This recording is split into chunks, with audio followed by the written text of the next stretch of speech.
안녕하세요. 코나인입니다. 코란도를 폐차한 게 작년 7월이니까 어느덧 10달이 지났네요.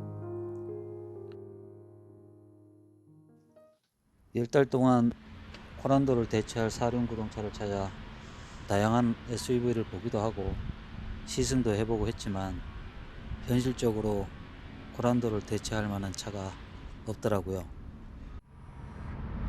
무엇보다 나에게는 선택의 폭이 많이 좁았는데, 일단 차체 강성이 좋은 프레임 온 바디 구조여야 된다는 것과, 그리고 무엇보다 로우 기어가 들어간 파트타임 사륜구동 방식이어야 된다는 것, 이러한 기준에 맞추다 보니까 국산차 중에는 기아 모하비하고 KG 모빌리티의 렉스턴, 이 두 차종이 유일했죠. 그리고 수입차 중에는 포드 브론코, 포도, 그리고 집 랭글러 이렇게 있는데, 솔직히 브론코나 랭글러나 7천만원 또는 8천만원 정도 주고 구입한다는 거는 모르겠습니다.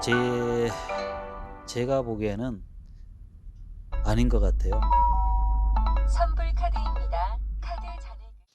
매니아 입장에서 보면 살 수 있기는 한데, 만약에 그런 차를 사려면 업무용이나 아니면 일상생활에서 탈 수 있는 일반 차량이 한 대 있는 조건이어야 가능하지 않을까 나는 생각합니다.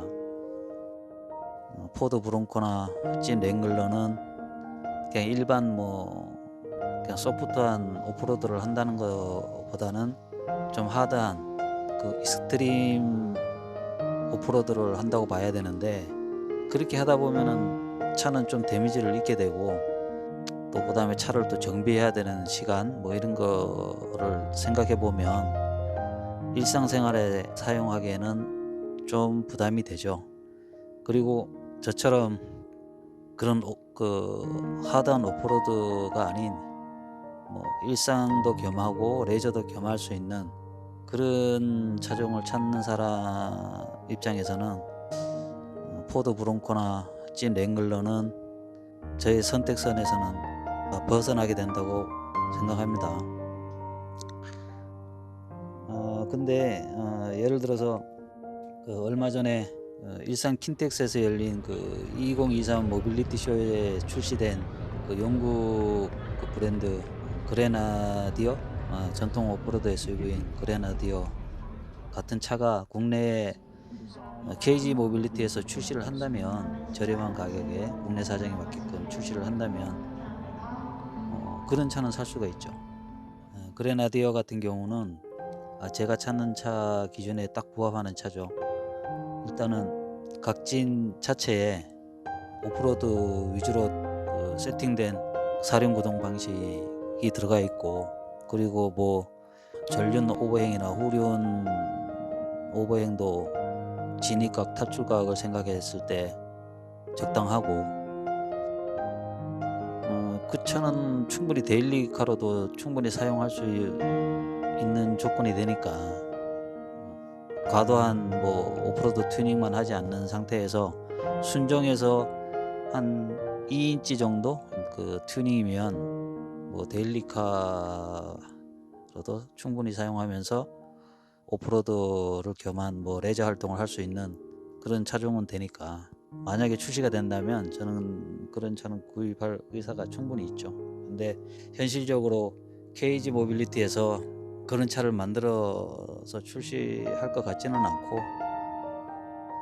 그래서 제 여건과 현실적인 면을 따져봤을 때 가장 가성비가 좋은 렉스턴을 구입을 하게 된 거죠.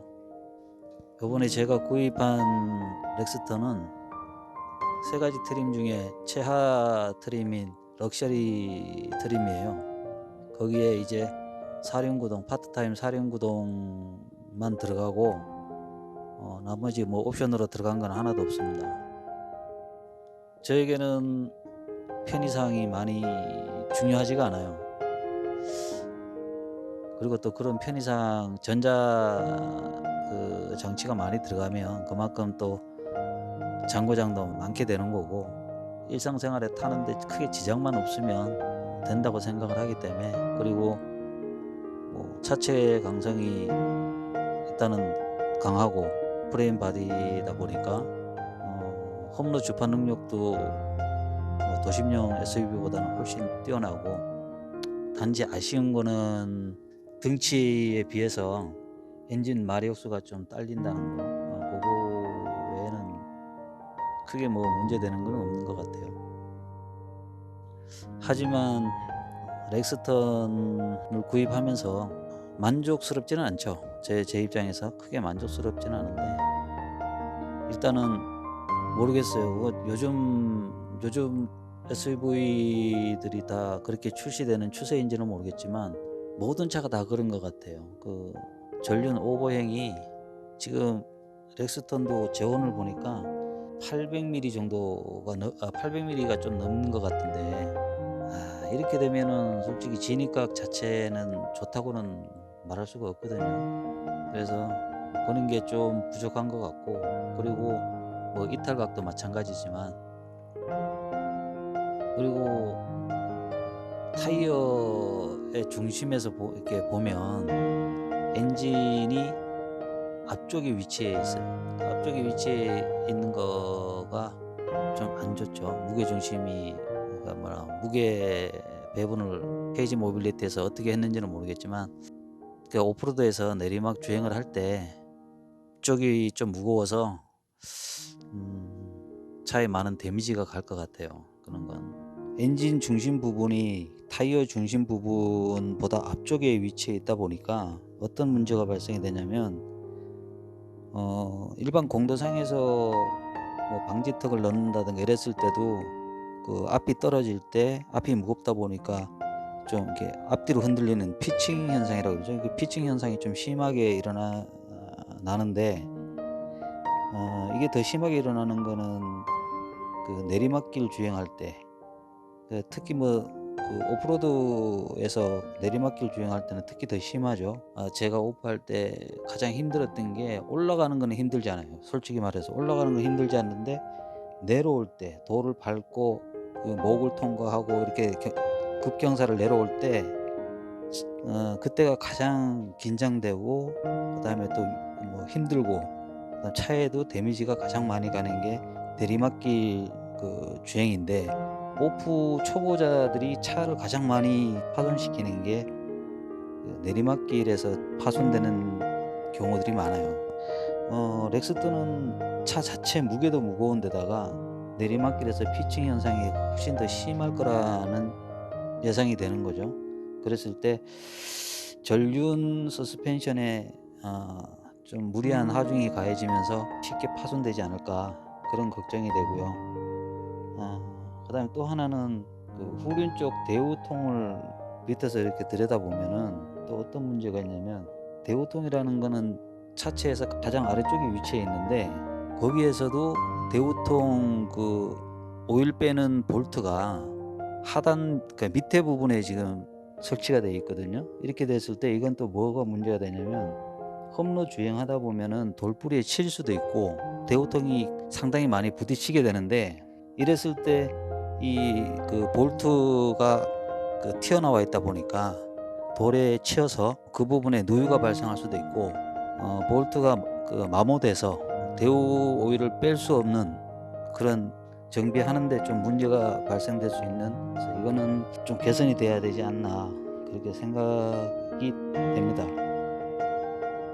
그리고 또 하나 문제가 되는 게 뭐냐면 요소수통인데, 요소수통도 이렇게 보면 요소수통이 연결되는 호수하고 센서, 전원, 이러한 그 소켓들이 앞쪽에 배치가 되어 있거든요. 만약 앞쪽에 배치가 되어 있으니까 어떤 문제가 발생이 되냐면, 오프로드라는 게 뭐 포장도로가 아니잖아요. 가다 보면은 진흙길을 해야 되는 경우도 있고, 그다음에 물이 있는 도강을 해서 건너야 되는 경우도 있고, 자갈길을 가다 보면은 뭐 자갈도 튈 수 있고, 먼지도 튈 수도 있고, 여러 가지 그 악조건들이 발생이 되잖아요. 이랬을 때 이 잭 부분이 앞쪽에 있다 보니까 이 잭으로 물이나 또 먼지나 뭐 이런 것이 들어가서 누적되다 보면 녹이 나게 될 거고, 그로 인해서 나중에는 센서의 접촉 불량이 발생할 수 있는 거죠. 그렇게 되면 시동이 걸릴까요? 안 걸리겠죠. 그런 문제도 좀 걱정이 되고요. 걱정도 되지만 이거 차후에는 이게 개선이 돼야 되지 않을까 싶네요. 그리고 이 문제가 너무 많아. 그다음에 이제 헨다 가니시도 너무 작죠. 물론 뭐 더블랙 상위 트림 가면은 지금 제 차 깡통이 제 차보다는 가니시가 좀 커지긴 하는데, 솔직히 말해서 있으나 마나한 겁니다. 이 가니시는 그 자갈길을 막 달리다가 내가 핸들을 틀었어요. 자갈이나 뭐 진흙이나 뭐 이런 것들이 튀겠죠. 그렇게 되면 헨다 가니시가 좀 넓어야 그 차체 그 스크래치나 뭐 이런 것을 좀 방지를 해주는데, 작다 보니까 헨다 주변으로 많은 스크래치가 발생되지 않을까 그렇게 생각이 되고요. 그리고 제가 이게 렉스턴에서 가장 뭐라고 표현해야 되나, 가장 마음에 안 드는 부분이 차를 정면이나 후면에서 이렇게 딱 바라다 보게 되면 헨다가 뭐 칼로 잘라놓은 것처럼 진짜 보기 싫은 형태거든요. 뭐 전통 오프로드 SUV든 아니든 그걸 떠나서 일단 SUV라 그러면 약간의 그 터프함 이런 게 느껴져야 되는데, 몰라 그 자동차 리뷰 하시는 분들은 뭐 상남자처럼 뭐 느껴진다, 뭐 터프하다, 꾸락꾸락하다, 뭐 이렇게 근육질이다, 뭐 이렇게 얘기하는데, 솔직히 제가 봐서는 그런 느낌이 전혀 없습니다. 오히려 어색하죠. 지금 핸다가 싹둑 잘려 있으니까 이거 만들다가 만 것 같은 그런 느낌이에요. 내 차를 가지고 이렇게 험담하니까 조금 거시기는 한데, 그래도 뭐 그렇게 느껴지는 걸 어떻게 합니까? 이거는 쌍용이 아니지, KG 모빌리티에서 이거는 잘못 만들었다라고 하는 게 맞겠죠. 차후에 나오는 차들은 핸들을 좀 볼륨감 있게 해주는 게 낫지 않을까 그렇게 생각을 하고요. 이건 제가 진짜 이거 문제라고 생각하는데, 저도 이제 렉스턴을 앞으로 타면서 뭐 오지도 가야 되겠죠. 가서 캠핑도 해야 되고 하는데, 솔직히 이게 갈 수 있을까라는 생각을 해요. 물론 이제 뭐 로우 기어가 있는 그 사륜이다 보니까 웬만한 뭐 홈런은 가겠지만, 깊이 파져 있는 모골이라든지 아니면 가다 보면 돌이 좀 큰 게 있을 수도 있겠죠. 그랬을 때 이 문짝이 바디 끝까지 지금 내려와 있는 타입이잖아요. 지금 렉스턴도 그렇고 뭐 렉스턴 스포츠 뭐 이런 차들도 다 그런데, 이게 뭐가 문제가 되냐면 발판이 휘었을 때 이게 지금 지상고가 높지도 않은데 이 한 210mm 정도 될라나, 250mm 될라나. 오프로드에서는 돌뿌리가 뭐 30cm 이상 올라와 있는 거는 흔하디가 흔한 걸 볼 수 있거든요. 솔직히 오프로드 길에서는. 그리고 또 웅덩이, 그러니까 모골이죠. 모골도 뭐 깊은 데는 뭐 30cm 넣는 그런 모골들도 있고, 둔턱도 그렇게 뭐 40cm 정도 된 둔턱도 있고 이런데, 그런데 가다가 이 발판을 찍게 되면 차체가 무거운데 이 발판이 뭔 힘이 있겠어요. 찍어버리면 발판이 휘겠죠. 그러면 문짝이 열릴까요, 안 열릴까요? 이거는 100%안 열립니다. 그러면 차 못 내려요. 반대편으로 내려야지. 문짝도 데미지가 가겠죠. 발판도 데미지가 가겠지만. 그리고 또 헤드램프, 그 다음에 리어램프 같은 경우를 보면 차체에서 많이 돌출이 돼 있어요. 이것도 마찬가지입니다. 나뭇가지에 찍힐 수도 있고 긁힐 수도 있고, 튀어나와 있는 바위에 긁혀서 깨질 수도 있고. 그러니까 이 램프 종류들은 뭐 브론코도 그렇고 랭글러도 그렇고 보면 차체 안으로 들어가 있지 차체 바깥으로 튀어나와 있지가 않아요. 렉스턴은 오프로드 비중을 얼마나 뒀는지는 모르겠지만, 그래도 사륜구동 차라면 그런 걸 좀 생각을 해서 무엇보다는 좀 실용적인 거를 고려해서 디자인을 해야 되지 않았을까 하는 아쉬움이 좀 있습니다. 제가 렉스턴을 구입하고 뭐 좋은 점 나쁜 점 이렇게 좋은 점은 얘기를 안 했나?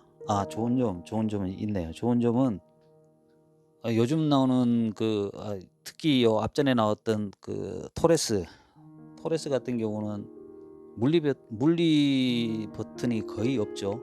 물리 버튼이 거의 없다 보니까 주행하면서 조작하기도 힘들었었고, 디스플레이 패널의 속도, 터치감이라 그럴까? 그런 것도 좀 별로였고, 근데 지금 렉스턴은 그나마 꼭 필요로 하는 조작 버튼들은 다 물리 버튼으로 해놔서 이거 하나는 마음에 듭니다. 그 외에는 뭐 없네요. 어쨌든 제가 제 현실에 맞춰서 렉스턴을 구입을 했고, 업무용과 레저용을 같이 겸해서 타려고 구입을 했는데, 옛날 그 코란도만큼의 그런 오지나 그런 데는 갈 수는 없겠지만, 그래도 웬만한 오지 캠핑은 할 수 있지 않을까 생각합니다. 지금까지 제가 구입한 렉스턴에 대해서 좋은 점, 나쁜 점 이렇게 말씀을 드렸는데, 솔직히 저는 다른 대안이 없어서 렉스턴을 구입을 했습니다. 앞서서 얘기했지만 그레나이더처럼 그런 그 박스형 차를 KG 모빌리티에서